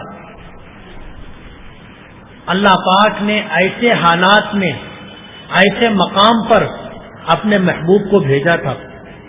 یہی وہ مبارک دن تھا، سرکار دو عالم صلی اللہ علیہ وسلم دنیا میں تشریف لائے تھے. اس زمانے میں زنا عام تھا، لوگ زنا کرتے تھے، آ کر مجلس میں فخریہ بیان کیا کرتے تھے. جس کے گھر میں جتنی پرانی شراب ہوتی تھی وہ اتنا باعزت سمجھا جاتا تھا. جوا کھیلنا، لوٹ مار معمولی بات تھی. جس کے پاس طاقت ہو اس کی حکمرانی ہوتی. حضرت عبداللہ بہت خوبصورت تھے اور حضرت عبداللہ میں سرکار دو عالم صلی اللہ علیہ وسلم کا نور تھا. سورہ صافات میں آتا ہے وَنُقَلِّبُكَ فِي السَّاجِدِينَ، اللہ پاک نے سرکار دو عالم صلی اللہ علیہ وسلم کا یہ نطفہ جس سلسلے میں رکھا، حضرت آدم سے لے کر کے جن لوگوں کی پشتوں میں آپ کا نطفہ منتقل ہوتا رہا، اللہ پاک نے انہیں شرک سے محفوظ رکھا تھا۔ وَنُقَلِّبُكَ فِي السَّاجِدِينَ، حضرت عبداللہ بہت خوبصورت ہے، مکے کی عورتیں آپ پر مرتی تھی لیکن حضرت عبداللہ اپنے آپ کو بچاتے تھے۔ اللہ نے سرکار دو عالم صلی اللہ علیہ وسلم کا نطفہ حضرت عبداللہ کی پشت مبارک میں رکھا تھا۔ ایک وقت تو وہ بھی آیا کہ پھر رشتے کا موقع آیا تو مدینہ منورہ کی قبیلے بنو نجار کی ایک خاتون سے نبی کریم صلی اللہ علیہ وسلم کا نکاح ہو گیا، حضرت آمنہ سے۔ پھر حضرت آمنہ کے حضرت عبداللہ کی پشت مبارک سے یہ نطفہ منتقل ہو کر کے حضرت آمنہ کے پیٹ میں آیا۔ حضرت عبداللہ کا وہ چمکتا دمکتا چہرہ مان پڑ گیا، وہ نور منتقل ہو چکا تھا۔ جب ملک شام پھر تجارت کے لیے گئے تو باپ عبد المطلب نے کہا تھا کہ بیٹے واپس آنے لگو تو مدینے کی طرف سے آنا اور مدینے کی کھجور لیتے آنا۔ یہ مدینہ منورہ پہنچے اور بیمار ہو گئے، وہیں پر حضرت عبداللہ کا انتقال ہو گیا۔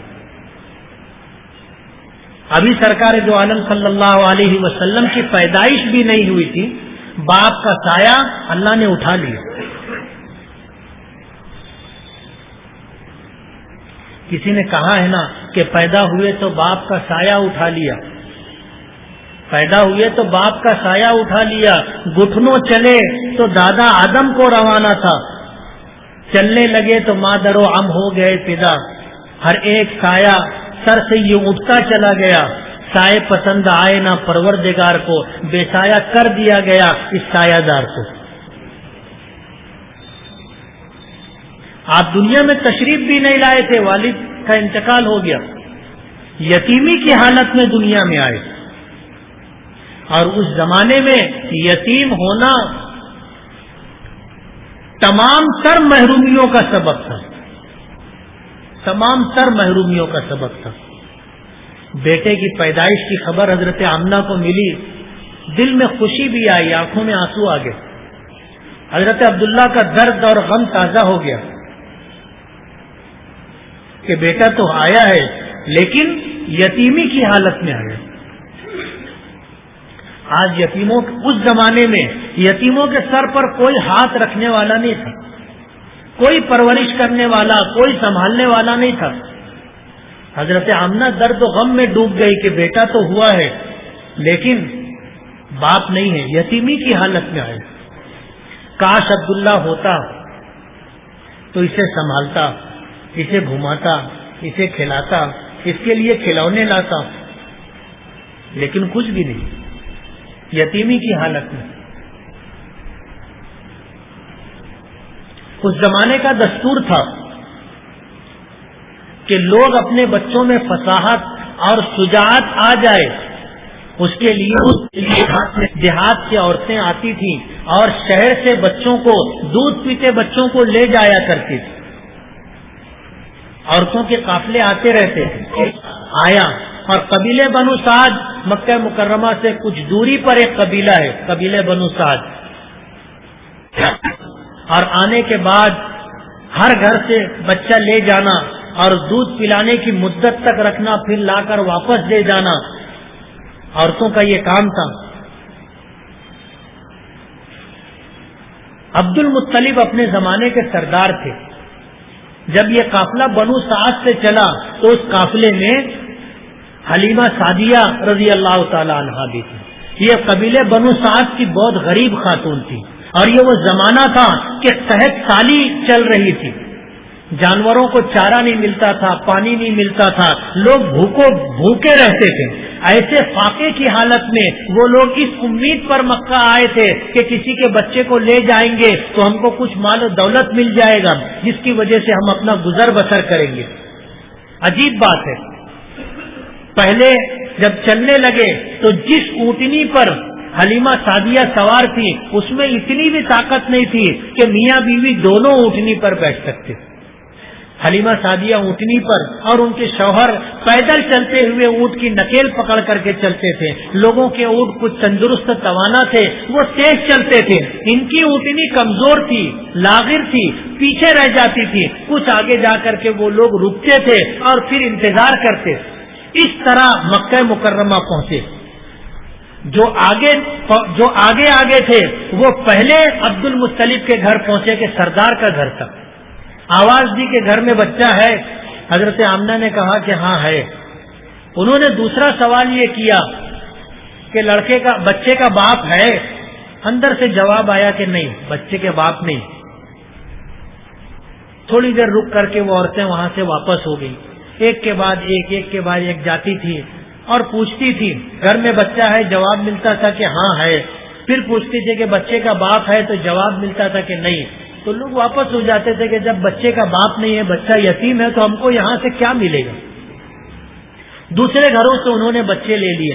حلیمہ سعدیہ دوسروں کے دروازے پر پہلے گئی, لیکن وہاں سے بچے دوسری عورتیں لے چکی تھی. حلیمہ سعدیہ کو کوئی بچہ نہیں ملا. معلوم پڑا کہ وہاں ایک بچہ ہے لیکن وہ یتیم ہے. قافلے کی واپسی کا وقت ہونے لگا. قافلے میں جتنی عورتیں تھیں سب کے پاس بچے تھے. ایک حلیمہ سعدیہ ایسی عورت تھی جس کے پاس بچہ نہیں تھا. وہ اپنے شوہر سے کہنے لگی کہ خالی ہاتھ جانا نہیں لگتا, کیوں نہ ایسا کرے کہ اس یتیم بچے کو ہم لے کر کے آ جائیں. شوہر نے بھی کہا کہ ہاں لے کر کے آ جاؤ, خالی ہاتھ جانا اچھا نہیں. آئی, آ کر کے پوچھا کہ گھر میں بچہ ہے. اتنی مرتبہ لوگوں نے پوچھا تھا کہ حلیمہ سعدیہ کا غم تازہ ہو چکا. جواب دیا کہ ہاں بچہ ہے لیکن بچے کا باپ نہیں. دوسرا سوال ادھر سے پوچھا جائے کہ بچے کا باپ ہے. انہوں نے پہلے سے کہہ دیا کہ بچہ ہے لیکن بچے کا باپ نہیں ہے. لیکن حلیمہ سعدیہ کو تو پتا تھا, بچہ لینے کے لیے تیار ہو گئی. بچے کو لیا. کہتی ہے کہ جس وقت میں نے بچے کو گود میں لیا تو بچہ مسکرا کر کے مجھے دیکھا.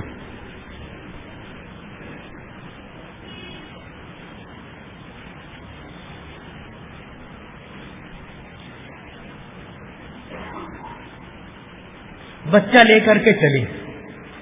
جب ٹھکانے پر پہنچی جہاں سبھی لوگ ٹھہرے ہوئے تھے, اب سفر شروع کرنا تھا,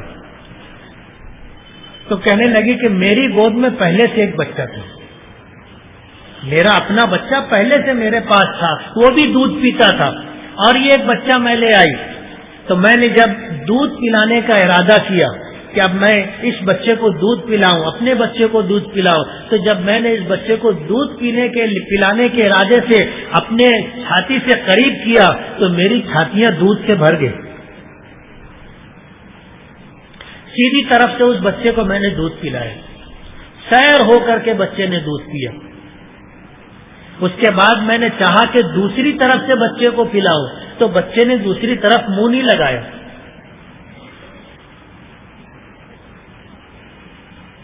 دوسری طرف منہ نہیں لگایا کہ یہ دوسرے بچے کا حق تھا.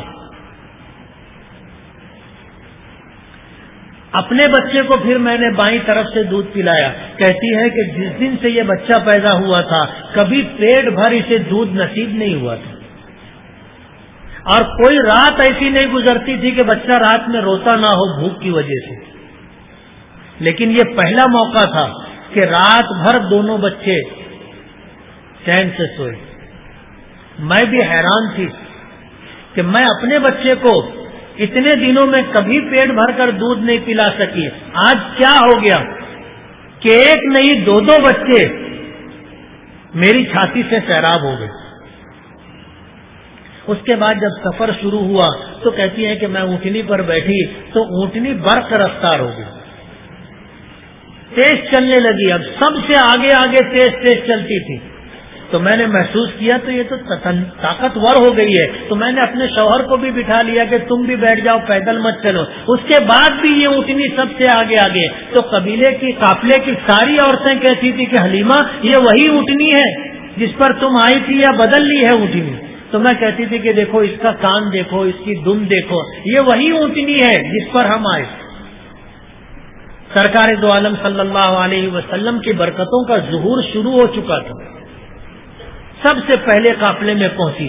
کہتے ہیں کہ میں جب اپنے گھر پر پہنچی تو ہمارے گھر کچھ بکریاں تھیں اور دیہات میں رہنے والوں کا گزارا انہی بکریوں کے دودھ پر ہوتا ہے.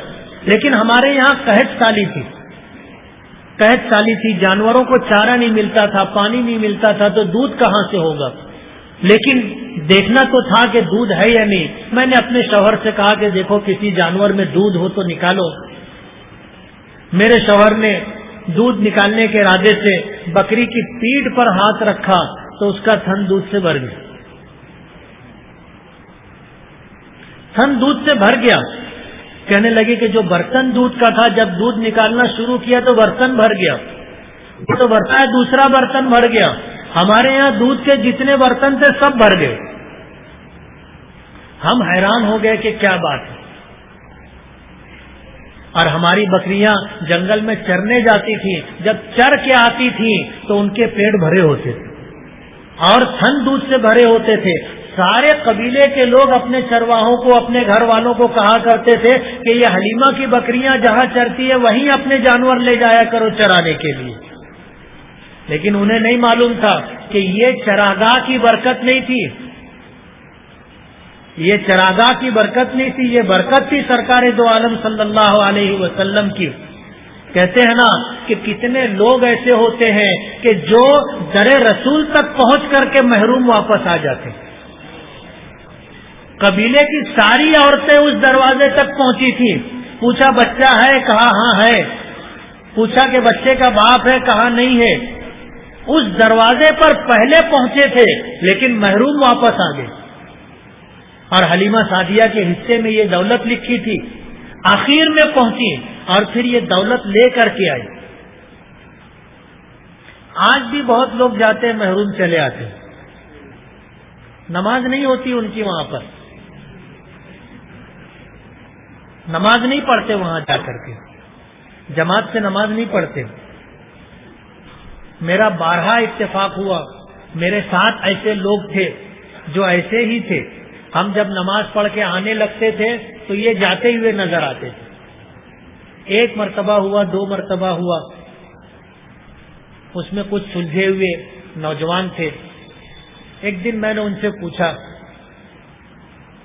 کہ یار ہم لوگ جب نماز پڑھ کر واپس ہوتے ہیں تو تم لوگ نماز کے لیے جاتے ہو, کیا بات ہے؟ انہوں نے دھیرے دھیرے ساری بات بتائی. ان سے میں نے کہا میرے کچھ سوالات ہیں, آپ بتاؤ گے اس کے جواب؟ بولے پوچھو نا. میں نے کہا ایک بات بتاؤ, اللہ تعالیٰ کو زیادہ قدرت ہے یا ہماری مسجد کے ٹرسٹی کو زیادہ قدرت ہے؟ کہنے لگے اللہ تعالیٰ کو زیادہ قدرت ہے. میں نے کہا سوچ کے جواب دینا. بولے ہاں اللہ کو زیادہ قدرت ہے. میں نے کہا اچھا یہ بتاؤ ہماری مسجد کے ٹرسٹی کو زیادہ پاور اور اختیار ہے یا سرکار دو عالم صلی اللہ علیہ وسلم کو؟ کہنے لگے سرکار کو. میں نے کہا ہماری مسجد میں اگر ایسا امام ہو جس کے پیچھے ہماری نماز نہ ہوتی اور یہ بات مسجد کے ٹرسٹیوں کو معلوم ہو تو وہ اس کو مصلی پر کھڑے ہونے دیں گے؟ اس کو نماز پڑھانے دیں گے؟ کہنے لگے نہیں پڑھانے دیں گے. میں نے کہا سوچ کے بولنا ہے. کہنے لگے نہیں پڑھانے دیں گے. میں نے کہا اگر تم ٹرسٹی رہو گے تو کیا کرو گے؟ بولے مصلی سے ہٹا دیں گے. میں نے کہا پھر کیا بات ہے کہ کعبے کی دیوار کے سائے میں ایک شخص امامت کرتا ہے, کعبے کی دیوار کے سائے میں کھڑے ہو کر کے ایک شخص امامت کرتا ہے, اگر اس کی ابتدا میں نماز نہیں ہوتی تو اللہ اس کو اس مصلی پر کھڑا ہونے دیتا. مسجد نبوی کے مصلی پر ایسا شخص کھڑا ہو جس کی آواز خود سرکار دو عالم صلی اللہ علیہ وسلم سنتے ہوں, اگر وہ ایسا شخص ہو جس کے پیچھے نماز نہ ہوتی ہو تو سرکار اس کو مصلی پر کھڑا رہنے دیں گے؟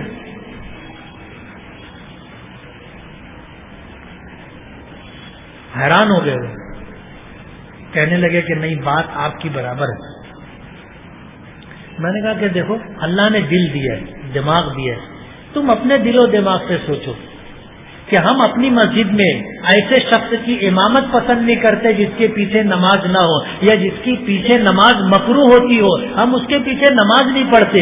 مسجد کے ذمہ داران اسے امامت پر نہیں رہنے دیتے، لیکن مسجد حرام میں اللہ کے گھر کے سائے میں کھڑے ہو کر جو شخص امامت کرتا ہو، مسجد نبوی کے مصلی پر کھڑے ہو کر کے جو شخص امامت کرتا ہو، جس کی آواز، جس کی تکبیر، جس کی قرات، جس کی پوری نماز سرکار دو عالم صلی اللہ علیہ وسلم سنتے ہوں، کیا اللہ کو اور اللہ کے رسول کو اتنا اختیار نہیں ہے کہ ایسے شخص کو مصلی سے ہٹا سکے؟ میں نے کہا دل و دماغ سے سوچو۔ مجھے اس وقت خوشی ہوئی کہ میں نے پھر ان نوجوانوں کو دیکھا کہ وہ ہم سے پہلے جاتے تھے اور اس بات کی کوشش کرتے تھے کہ پہلی صف میں نماز پڑھیں، پہلی صف میں نماز پڑھیں۔ اور اتفاق سے ایک مرتبہ حج کے بعد واپس آ گئے، ان کے شہر میں میرے جانے کا اتفاق ہوا، ان کی مسجد، ان کے گھر گیا تو پھر نماز کا وقت ہوا تو مسجد میں گیا، اور جب مسجد میں نماز کے لیے پہنچے، اقامت شروع ہوئی تو میں کھڑا ہو گیا۔ سبھی لوگ بیٹھے تھے، میں اکیلا کھڑا ہو گیا تھا۔ اب وہ کہنے لگے بیٹھ جاؤ نیچے بیٹھ جاؤ۔ تو مجھے پہلے سے معلوم ہوتا تو میں نہیں کھڑا ہوتا، لیکن اب کھڑا ہو گیا تھا۔ نہیں، کھڑے رہو، مفتی صاحب بولے کھڑے رہو، اور لوگوں سے کہا کہ کچھ مت بولو۔ ہم ان کی مسجد میں جاتے ہیں تو یہ ہم کو کھڑا کرتے ہیں کیا؟ یہ ہم کو نہیں بولتے کہ کھڑے ہو جاؤ۔ اگر یہ ہماری مسجد میں آ کے کھڑے ہو گئے تو ہم کیوں ان کو بولتے ہیں کہ بیٹھو؟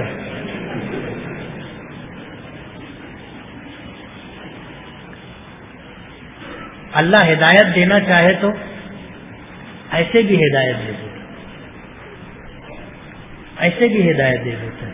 تو کتنے ایسے ہوتے ہیں کہ جو در تک لیکن محروم رہتے ہیں۔ قبیلے بنو سعد کی بہت ساری عورتیں سرکار دو عالم صلی اللہ علیہ وسلم کے در مبارک تک پہنچی تھی، مایوس لوٹی، محروم لوٹی، کچھ نہیں ملا، واپس آ گئی تھی۔ اور حلیمہ سعدیہ وہ ساری دولت لے کر کے آئے۔ سرکار دو عالم صلی اللہ علیہ وسلم 2 سال کی عمر پوری ہوئی، حلیمہ لے کر کے آئی، لیکن چھوڑنا نہیں چاہتی تھی۔ مکے میں کچھ بیماری چل رہی تھی، اس کو بہانہ بنا کر کے حضور کو پھر واپس قبیلہ اپنے گھر لے کر کے چلی گئی۔ 4 سال کی عمر ہوئی، پھر لا کر کے واپس۔ سرکار دو عالم صلی اللہ علیہ وسلم کچھ وقت ساتھ میں رہے، پھر وہ وقت بھی آیا کہ حضرت آمنہ نے سوچا کہ برسوں گزر گئے نہیں گئی، یہ سوچ کر کے 6 سال کی عمر تھی حضور کی، لے کر کے مدینہ منورہ آئی، اور مدینہ منورہ آ کر کے کچھ دن وہاں رہی، اور اس کے بعد صلی اللہ علیہ وسلم 7 سے 6 سال کی عمر تھی۔ ایک خادمہ ساتھ میں تھی، ام ایمن ساتھ میں تھی۔ جب واپس ہونے لگے مکہ مکرمہ سے کچھ آگے آنے کے بعد ایک مقام آتا ہے، مقام ابوا۔ اس مقام پر حضرت بیمار ہو گئی اور طبیعت بگڑی اور بگڑتی چلی گئی، اور اسی مقام پر حضرت آمنہ کا انتقال ہو گیا، اور وہیں پر پھر حضرت کا ہو گئی۔ حضور کی عمر کتنی تھی؟ 6 سال۔ پیدا ہوئے تھے تو باپ نہیں تھے، اور ایسے مقام پر انتقال ہوا کہ جہاں کوئی نہیں تھا، اس میں سے ماں کا انتقال ہو گیا۔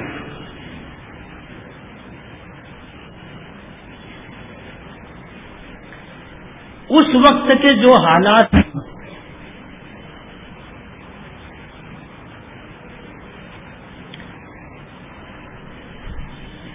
بڑی مشکل سے حضور کو سنبھالا۔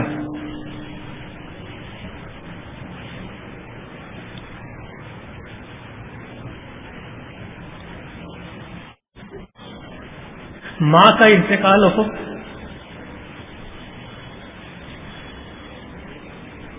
6 سال کا بچہ،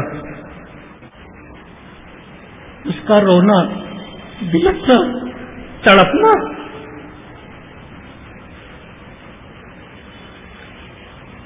کتاب کہ حضور اپنی والدہ کی قبر سے چپٹ گئے تھے، اٹھ نہیں رہے تھے،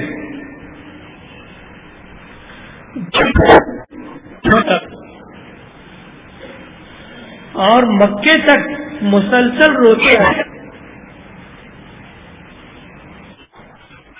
تاریخ میں آتا ہے کہ یہ تو بچپن کی بات تھی۔ حضور جب حجۃ الوداع 62 سال کی ہو چکی تھی، حجۃ الوداع کے لیے چلے، اور جب مقام ابوا کے پاس سے گزرے تو اس سفر میں حضور پھر رک گئے مقام ابوا پر۔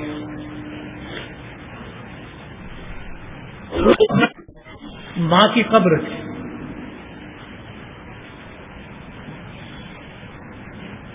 بچپن یاد آ گیا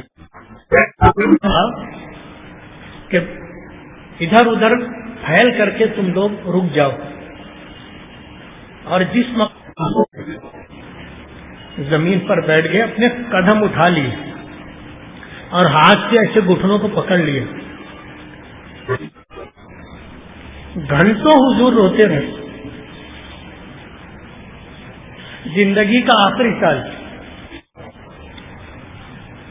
مقام ابوا پر رکے، اور گھنٹوں، صحابہ کرام کہتے ہیں کہ 1 گھنٹہ ہو گیا، 2 گھنٹے ہو گئے، 3 گھنٹے ہو گئے، 4 گھنٹے ہو گئے، حضور بیٹھے تھے اس حالت میں اور مسلسل رو رہے۔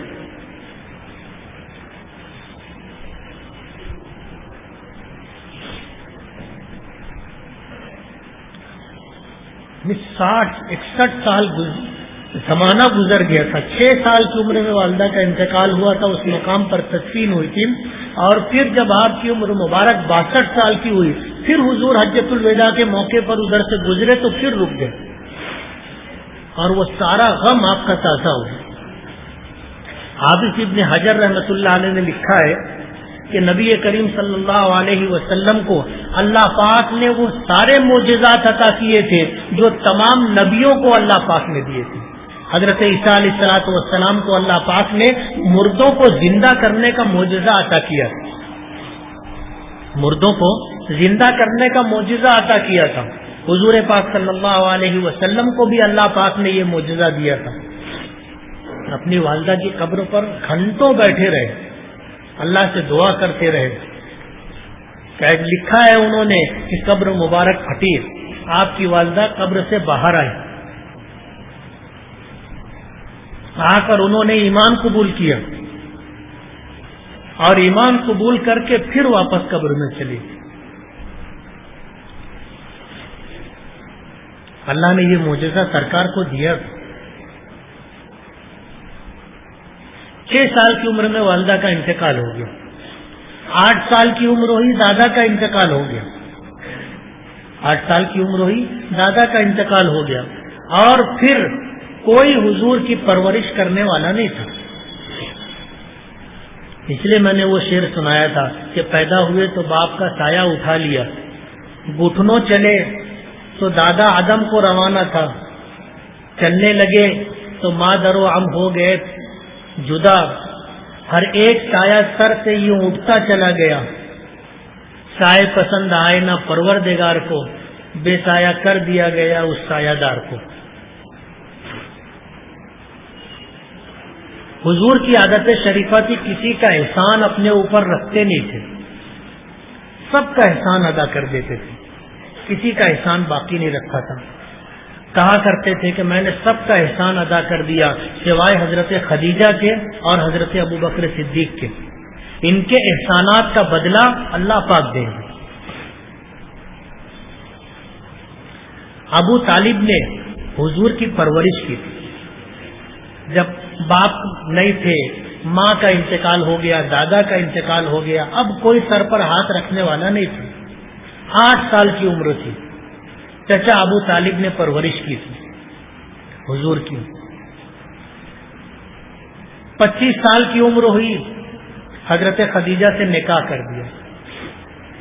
حضرت خدیجہ کی عمر حضور سے 15 سال زیادہ تھی، 2 یا 3 شوہروں کا ان کا انتقال ہو چکا تھا، بیوہ تھی، لیکن حضور کی عادات، حضور کے اوصاف دیکھ کر کے خود سے نکاح کا پیغام بھیجا، جبکہ لوگ مکے کے سردار حضرت خدیجہ کو نکاح کا پیغام دیتے تھے، حضرت خدیجہ نے قبول نہیں کیا، لیکن حضور کے لیے حضرت خدیجہ نے خود سے اپنا پیغام بھیجا تھا۔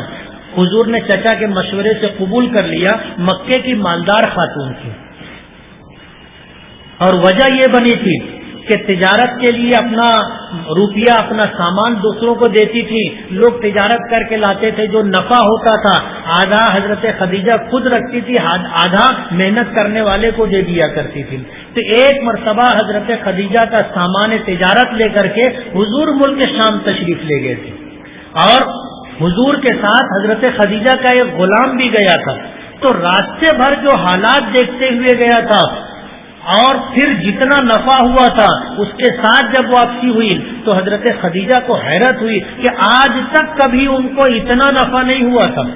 انہوں نے غلام سے پوچھا کہ اتنا نفع؟ تو غلام کہنے لگے یہ تو معمولی چیز ہے، یہ تو معمولی چیز ہے۔ اس غلام نے اپنے آقا حضرت خدیجہ سے یہ کہا کہ جب یہ چلتے تھے تو دھوپ میں سر پر بادل سایہ کیے رہتا تھا، میں نے ایسا کبھی نہیں دیکھا، کبھی دھوپ میں نہیں چلے ہم، دھوپ کا وقت ہوتا تھا تو ابر ہم پر سایہ کیے رہتا تھا، درخت کے قریب سے گزرتے تھے، درخت سلام کرتا تھا، پتھر کی چٹانوں کے قریب سے گزرتے تھے، پتھر کی چٹانیں سلام کرتی تھی، اور راستے میں جو واقعات پیش آئے وہ سب اس کے لیے حیرت ناک تھے۔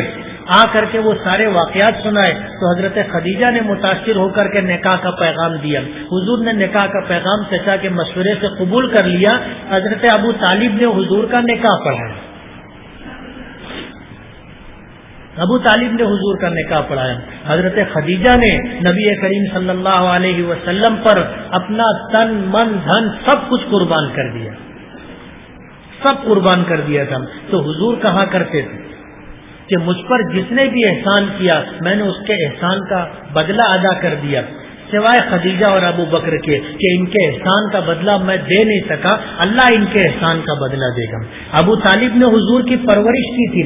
نبی کریم صلی اللہ علیہ وسلم نے حضرت علی بچے تھے ان کو اپنے پاس لے لیا تھا، حضرت علی کی پرورش حضور نے کی تھی، اور یہ اس احسان کا بدلہ تھا کہ چچا ابو طالب نے حضور کی پرورش کی تھی، تو وہ عیالدار غریب آدمی تھے، بچے زیادہ تھے، تو حضور نے حضرت علی کو لے کر کے حضرت علی کی پرورش کی کہ چچا نے مجھ پر جو احسان کیا تھا اس احسان کا بدلہ اس طرح حضرت علی کی پرورش کر کے حضور نے اتارا۔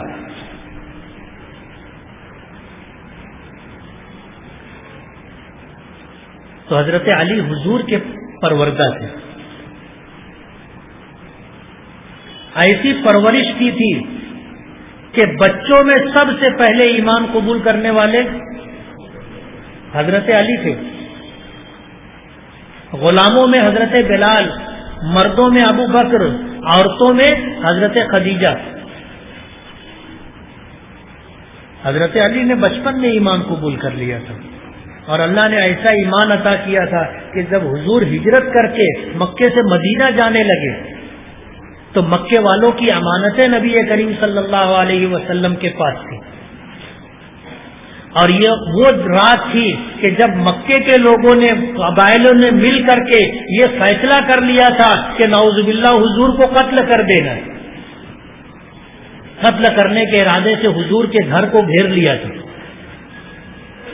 ایسے وقت میں نبی کریم صلی اللہ علیہ وسلم نے حضرت علی کو بلایا، پرورش میں تھے، حضور کے گھر میں تھے، اور حکم دیا کہ تم میرے بستر پر سو جاؤ، یہ مکے والوں کی امانتیں ہیں، صبح ہوگی تو یہ امانت لوگوں کو واپس کر دینا اور مجھ سے آ کر مدینہ منورہ میں ملاقات کرنا۔ حضور نے اپنے بستر پر حضرت علی کو لٹایا، سلایا، جبکہ حضور کو قتل کرنے کے لیے سارے قبائل کے نوجوان حضور کے گھر کو گھیرے ہوئے تھے اور گھر میں گھس گئے وہ لوگ۔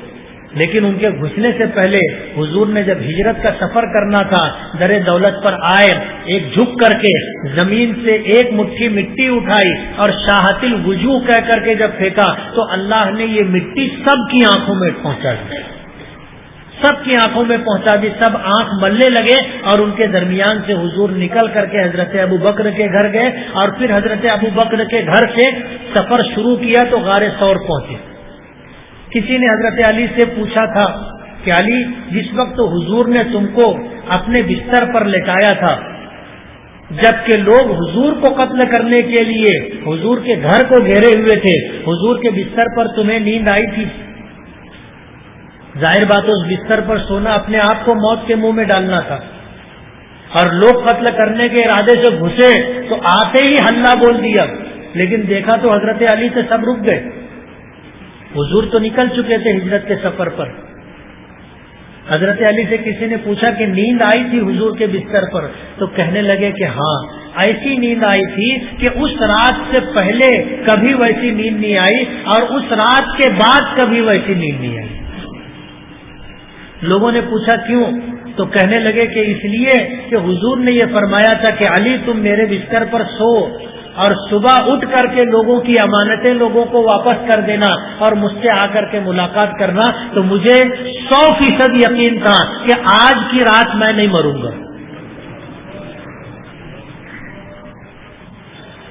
آج کی رات مجھے موت نہیں آئے گی، اس لیے کہ حضور نے مجھے یہ حکم دیا ہے کہ صبح ہوگی یہ امانت لوگوں کو واپس کر دینا، پھر آ کر کے مجھ سے ملنا، تو مجھے 100% یقین تھا کہ آج کی رات میں نہیں مروں گا۔ اس لیے اس رات میں جیسی میٹھی نیند میں سویا تھا اس سے پہلے کبھی نہیں سویا، اس کے بعد آج تک نہیں سویا۔ حضور نے پرورش کی تھی ایسا ایمان۔ حضرت علی پھر جوان ہو چکے تھے، ہجرت کر کے مدینہ منورہ آئے، حضور کے گھر میں رہتے تھے۔ حضرت فاطمہ رضی اللہ تعالی عنہا سے رشتے کے لیے پیغامات آنے شروع ہو گئے، بڑے بڑے لوگوں نے پیغام بھیجا، حضور نے کسی کو کوئی جواب نہیں دیا۔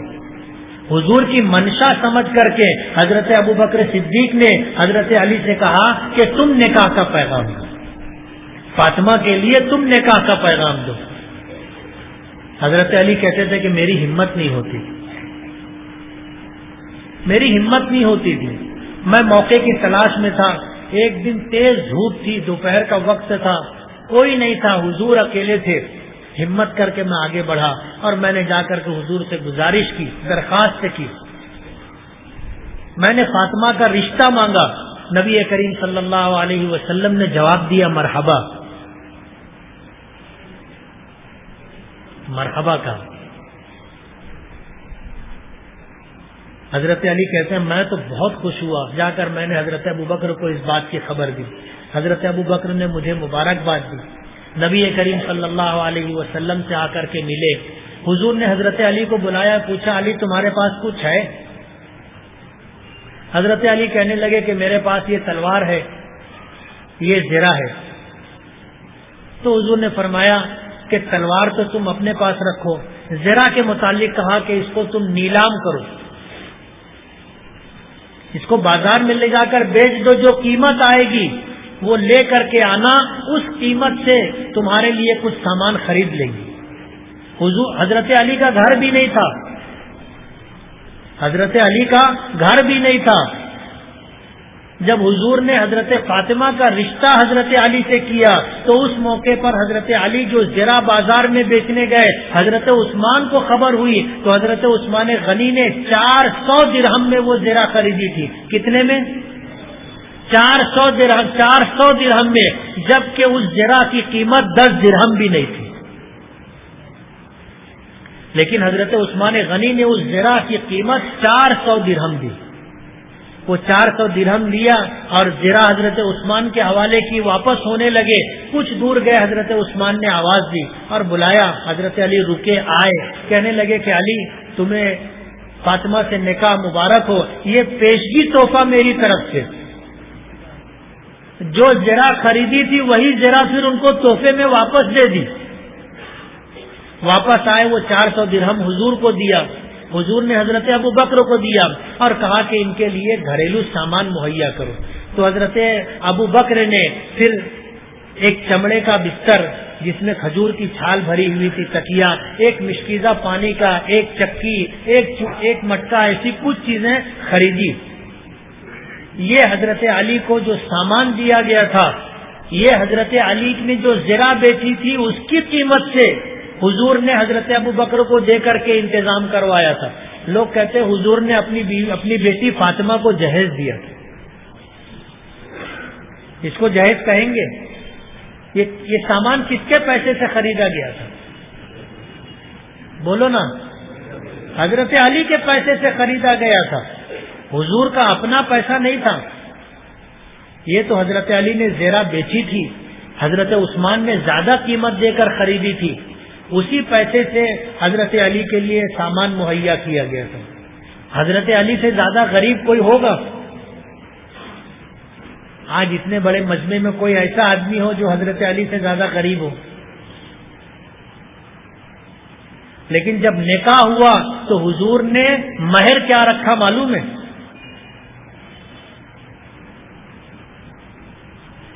بولو نا. مہر فاطمی کس کو کہتے ہیں معلوم ہے؟ 400 مثقال چاندی, 500 درہم. 500 درہم حضور نے مہر رکھا. آج کے موجودہ وزن سے 1 کلو 633 گرام چاندی. کتنی چاندی بولو گے تو یاد رہے گا؟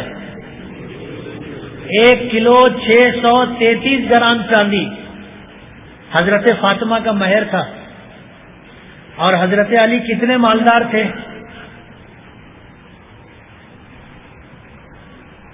کچھ بھی نہیں تھا ان کے پاس.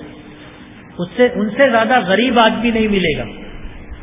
لیکن حضور نے اپنی بیٹی اتنے غریب شخص کو دی جس کا نہ گھر تھا, نہ در تھا, نہ کچھ سامان تھا, لیکن ان کے پاس دین تھا. بیٹی کا نکاح کر دیا, لیکن مہر رکھا 500 درہم, 1 کلو 633 گرام چاندی. ناسک والے کتنا مہر رکھتے؟ 786, 1100 روپے. آج 1 کلو 633 گرام چاندی کی کیا قیمت ہوگی؟ چاندی کیا تولہ ہے؟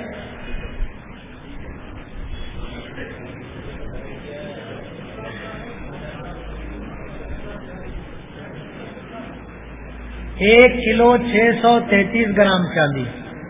آج چاندی کی قیمت 400 روپیہ تولے سے زیادہ ہے,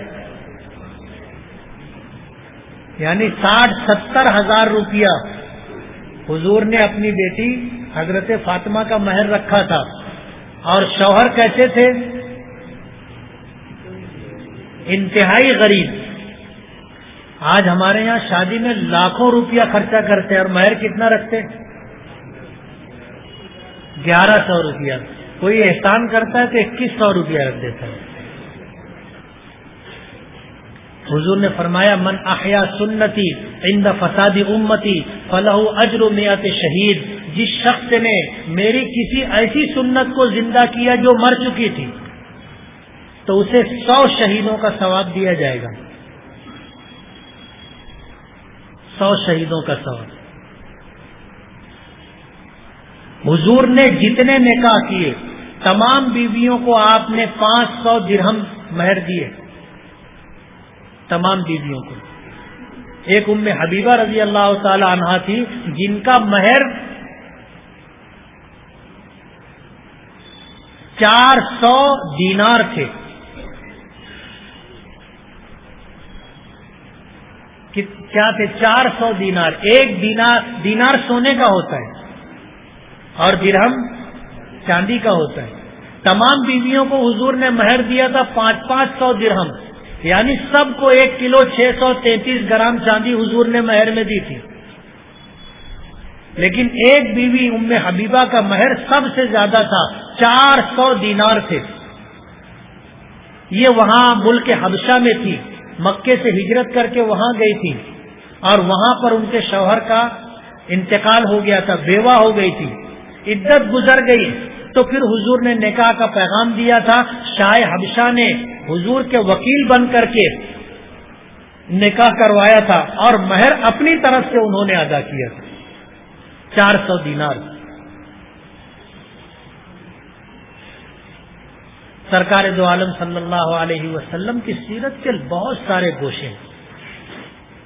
پھر وہ وقت بھی آئے کہ اللہ نے آپ کو غار حرا میں نبوت عطا فرمائی، اور آپ کو اللہ نے ایسی نبوت اور رسالت عطا کی کہ انبیاء کرام علیہم الصلاۃ والسلام تمنا کیا کرتے تھے کہ حضور کی امتی بنا کر کے اللہ پاک پیدا فرماتے ہیں، دعا کیا کرتے تھے. اللہ نے ایسا نبی ہم کو عطا کیا، ایسا رسول ہمیں عطا کیا. آپ قرآن کریم لے کر کے آئے جسے قیامت تک محفوظ رکھنے کا اللہ نے وعدہ فرمایا. ایسی شریعت اللہ نے عطا کی آپ کے ذریعے سے جو ہر اعتبار سے کامل و مکمل. ہم سے زیادہ خوش نصیب کوئی دوسرا نہیں ہوگا کہ جنہیں اللہ پاک نے ایسا نبی اور رسول عطا فرمایا، اور ہم سے زیادہ بدنصیب بھی کوئی دوسرا نہیں ہوگا کہ ہم سب کچھ ملنے کے بعد آپ کا طریقہ چھوڑ کر کے غیروں کے طریقے پر زندگی گزارنا پسند کرتے ہیں. آج کوئی بھی کام کرنے کے لیے ہم یہ نہیں سوچتے کہ حضور کا طریقہ کیسا کیا تھا اور حضور نے یہ کام کیسے کیا، ہم نہیں سوچتے، پوچھتے بھی نہیں، معلوم بھی نہیں کرتے. ہم تو یہ دیکھتے ہیں کہ انگریزوں نے کیا کیا، ہم کو ویسے ہی کرنا. گھر بنانا ہے تو انگریزوں کا گھر دیکھیں گے، کپڑا پہننا ہے تو انگریزوں کا طریقہ دیکھیں گے، سامان خریدنا ہے تو انگریزوں کا پسند کیا ہوا سامان خریدیں گے. ساری زندگی ہم غیروں کے طریقے پر گزارتے، اور ہمیں اللہ نے ایسا رسول عطا کیا تھا، اللہ نے ایسا رسول عطا کیا تھا، ایسا ہمیں نبی عطا کیا تھا جس کی شریعت پہ چل کر کے، جن کے طریقے پر چل کر کے ہم دنیا اور آخرت دونوں جگہ کامیاب ہو جاتے. اللہ پاک نے فرمایا قل ان کنتم تحبون اللہ فاتبعونی، آپ فرما دیجئے. حضور کو اللہ پاک فرماتے ہیں کہ آپ کہہ دیجئے، فرما دیجئے اگر تم اللہ سے محبت کرتے ہو تو میری اتباع کرو. تحبون اللہ ان کنتم تحبون اللہ فاتبعونی، اور اگر تم میری اتباع کرو گے یحببکم اللہ، میرے طریقے پر چلو گے اللہ تمہیں اپنا محبوب بنا لے گا. اللہ تمہیں اپنا محبوب بنا لے گا. یہ طریقہ ہمیں عطا کیا گیا سرکار دو عالم صلی اللہ علیہ وسلم کے ذریعے سے. لیکن ہم ایسے بدنصیب ہیں کہ ہمارے پاس سب کچھ تھا، لیکن وہ سب کچھ چھوڑ کر کے ہم غیروں کے طریقے پر زندگی گزار رہے ہیں. حضور سے محبت کا تقاضا یہ ہے کہ حضور کی ایک ایک ادا، حضور کا ایک ایک طریقہ، حضور کی ایک ایک سنت ہمیں محبوب ہو اور اسی کے مطابق ہم اپنی زندگی گزاریں. اگر اس طرح ہم نے کیا تو ہم کامیاب اور صاحب نصیب. اور اگر ہم نے حضور کا طریقہ چھوڑ کر کے غیروں کے طریقے پر زندگی گزاری تو ہم سے زیادہ بدنصیب بھی کوئی دوسرا نہیں ہوگا. وآخر دعوانا ان الحمد للہ رب العالمین. بھائی انشاءاللہ دعا ہوگی. بھائی سر بیٹھے رہے، دعا ہوگی. نماز انشاءاللہ 10:15 بجے ہوگی. دعا کے بعد جو ہے سارے احباب نماز کی تیاری کریں گے. آخر میں جو ہے دعا سے پہلے ہمارے آئے ہوئے مہمانان کا ہم اللہ کے شکر کے بعد ان کا شکریہ ادا کرتے ہیں اور آئے ہوئے تمامی احباب کا بھی شکریہ ادا کرتے ہیں کہ آپ تمام احباب نے ہماری آواز پر لبیک کہا اور اس جلسے کے اندر میں شریک ہوئے. اللہ تعالیٰ آپ تمام کو بہترین جزا عطا فرمائے. حضرت مفتی صاحب نے جتنی باتیں عرض کی اللہ تعالیٰ ہم سب کو سمجھتے ہوئے اس پر عمل کی توفیق نصیب فرمائے.